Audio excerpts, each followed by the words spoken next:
இந்த நிகழ்விற்கு காரணமாக இருக்கின்ற மதிப்பிற்கும் மரியாதைக்கும் என் அன்பிற்கும் உரிய மருத்துவர் ராமநாதன் ஜெயராமன் அவர்கள், அவருக்கு உறுதுணையாக இருக்கின்ற மருத்துவர்கள், அலுவலர்கள்,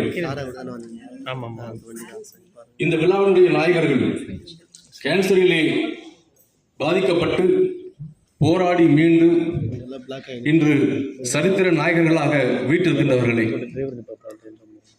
பத்திரிகை மற்றும் ஊடக நண்பர்களே, உங்கள் அனைவருக்கும் என்னுடைய நன்றி கலந்த காலை வணக்கங்களை தெரிவித்துக் கொள்கிறேன். டாக்டர் ராமநாதன் ஜெயராமன் அவர்கள் கோயம்புத்தூரிலே ஒரு நண்பராக, மருத்துவராக பழக்கம் ஏற்பட்டு கடந்த 25 வருடங்களாக தொடர்பில் இருக்கிறார். கடந்த 3 ஆண்டுகளாக ஆண்டு விழாவிலே கலந்து கொள்ள வேண்டும் என்று தொடர்ந்து அழைப்பு விடுத்து வந்தார். நான் மதில் இருப்பதால் சில தவிர்க்க முடியாத காரணங்களினால் முடியாமல் போய்விட்டது. இந்த வருடம் இருவரது விருப்பமும் நிறைவேறி இருக்கிறது. டாக்டர் ராமநாதன் ஜெயராமன் பொறுத்து உங்களுக்கு அறிமுகம் தேவையில்லை. சமூகத்தின் மீது மிகுந்த அக்கறை கொண்ட, சக மனிதனுடைய வழியில் துன்பத்தில் பங்கேற்கிற, அவருக்கு உடல்நலம் பாதிக்கப்பட்டாலும் தான் செய்து வந்த சேவையை விடாது தொடர்ந்து செய்து கொண்டிருக்கின்ற உயர்ந்த உள்ளம் கொண்ட ராமநாதன் ஜெயராமன் அவர்களை பாராட்டுவதற்கு வார்த்தைகளே இல்லை. இந்த தருணத்திலே என்னுடைய சார்பிலும் உங்களின் சார்பிலும் உங்களின் மீண்டும் பலத்த கைத்தட்டல்களோடு என்னுடைய நெஞ்சார்ந்த பாராட்டுகளையும் மனமார்ந்த நன்றிகளையும் தெரிவித்துக் கொள்கிறேன். ஒருவருக்கு கேன்சர் நோய் வந்திருக்கிறது என்று செய்தி கிடைத்தவுடன் அவருடைய மனநிலை எப்படி இருக்கும், அந்த குடும்பத்தினுடைய மனநிலை எப்படி இருக்கும் என்று எண்ணி பார்க்க வேண்டும். அந்த கடுமையான மனநிலையை தாண்டி சிகிச்சைக்கு செல்கிற பொழுது அந்த நோயால் ஏற்படுகிற வலி, சிகிச்சையின் பாதிப்புகளால் ஏற்படுகின்ற துன்பங்களை எல்லாம் சகித்துக் கொண்டு போராடி வெற்றி கண்டு ஒரு சாதனை படைத்திருக்கிறார்கள் என்று சொன்னால், அந்த வெற்றியை மற்றவற்றுக்கெல்லாம் இமாலய வெற்றி என்று சொல்கிறோமே, இதுதான் உண்மையான இமாலய வெற்றி. அந்த வெற்றி என்பது ஒரு தனிப்பட்ட மனிதர் அவருக்காக பெற்ற வெற்றி மட்டுமல்ல, ஒரு கடுமையான மற்றும் கொடுமையான நோய்க்கு எதிரான வெற்றி. இந்த சமூகத்திலே கேன்சரை பற்றி நிலவிக் கொண்டிருக்கின்ற ஒரு மூட நம்பிக்கைக்கு எதிரான வெற்றி. அத்தகைய வெற்றி பெற்ற உங்களுக்கு எல்லாம் எங்கள் எல்லாருடைய சார்பிலும் பலத்த கைத்தட்டுகளோடு மனமார்ந்த வாழ்த்துக்களையும் பாராட்டுகளையும் தெரிவித்துக் கொள்கிறேன். அண்மையிலே ஒரு கட்டுரையை படிக்க நேர்ந்தது.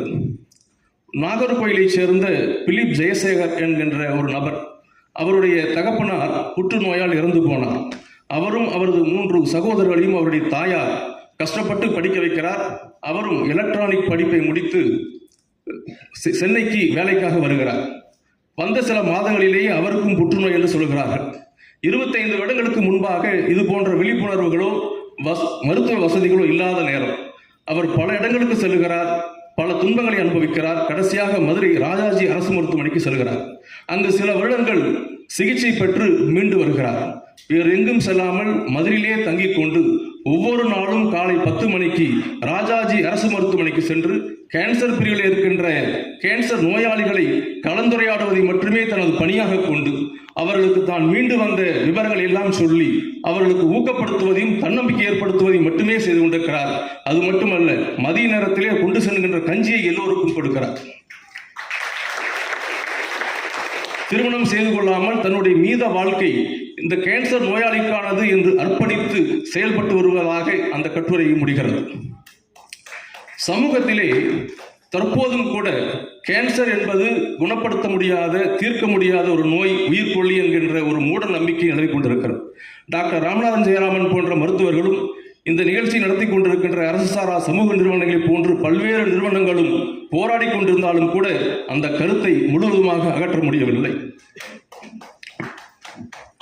சாதாரணமாக ஒருவர் போய் இது குணப்படுத்தக்கூடிய நோய் என்று சொன்னால் நம்ப மாட்டார்கள். ஆனால் நோயிலேயே பாதிக்கப்பட்டு அதை போராடி மீண்டு வந்திருக்கின்ற நீங்கள் சொன்னால் அவர்கள் நம்புவார்கள். உங்களால் தான் அந்த தன்னம்பிக்கை ஏற்படுத்த முடியும். இதிலே போராடி வெற்றி கண்ட உங்களுக்கு ஒரு தார்மீக கடமை இருக்கிறது. அது பிலிப் ஜெயசேகரை போல வாழ்க்கையை அர்ப்பணிக்க வேண்டும் என்பதல்ல, ஒரு விழிப்புணர்வை ஏற்படுத்த வேண்டும். அதை நீங்கள் கட்டாயம் செய்ய வேண்டும். அண்மையிலே உலக அளவில் எடுக்கப்பட்ட ஒரு கணக்கெடுப்பின்படி இதய நோயாளிகளை விட புற்றுநோயால் பாதிக்கப்பட்டவர்கள் தான் அதிக எண்ணிக்கையில் இருப்பதாக சொல்கிறார்கள். ஒருவருடைய உடம்பில் இருக்கின்ற செல்கள் அது மாறி அல்லது ஒரு கேன்சர் செல்லாக மாறக்கூடிய சாத்தியக்கூறுகள் இருக்கிறது. ஆனால் 5 முதல் 10% கேன்சர் வகைகள் மரபு வழியில் வந்தாலும் மீதமுள்ள 90 முதல் 95 கேன்சர் வகைகளுக்கு மனிதர்கள் இயற்கைக்கு ஏற்படுத்திய பாதிப்புகளும் தான் காரணம். உணவே மருந்து என்று சொன்னார்கள் சித்தர்கள். தற்போது மருந்தாக இருக்கின்ற உணவே நஞ்சாக இருக்கிறது. ஒருவர் புகைப்பிடிக்கிறார் என்று சொன்னால் அவர் 75 ரசாயன நஞ்சுகளுக்கு அதிகமாக வெளியேற்றுகிறார் என்று என்று அறிவியல் சொல்லுகிறது. அது மட்டுமல்ல, அவருக்கு மட்டுமல்ல, அவருக்கு பக்கத்தில் இருப்பவர்கள் மட்டுமல்ல, அந்த பகுதியே அந்த காற்றானது மாசுபடுகிறது என்று சொல்கிறார். முன்பெல்லாம் ஊரிலே மக்கள் இருப்பார்கள், ஊருக்கு வெளியிலே தொழிற்சாலைகள் இருக்கும். ஆனால் இப்போது ஊருக்குள் தொழிற்சாலைகள் இருக்கிறது, ஊருக்கு வெளியே மனிதர்கள் சென்று கொண்டிருக்கிறார்கள். எல்லாவித கழிவுகளும் பூமியை மட்டுமல்ல, பூமிக்கடியில் தண்ணீரை மட்டுமல்ல, காற்று மட்டுமல்ல, பஞ்சபூதங்களையும் மாசுபடுத்திக் கொண்டிருக்கின்றன. நம்முடைய முன்னோர்கள் இயற்கையை தெய்வமாக பார்த்தார்கள். வெறும் விஞ்ஞான வளர்ச்சி மட்டுமே முன்னேற்றத்தை கொடுத்து விடாது. இயற்கையோடு இணைந்த விஞ்ஞான முன்னேற்றம் வர வேண்டும் என்கிற ஒரு கருத்தை மட்டும் சொல்லி இந்த வெற்றியாளர்களுக்கு மீண்டும் ஒரு முறை பாராட்டுதலை சொல்லி அவர்களை அறிமுகப்படுத்திய டாக்டர் ராமராஜ் ஜெயராமன் உள்ளிட்ட நிர்வாகிகளுக்கு மீண்டும் ஒரு நன்றி பாராட்டி நிறைவு செய்கிறேன். நன்றி. வணக்கம்.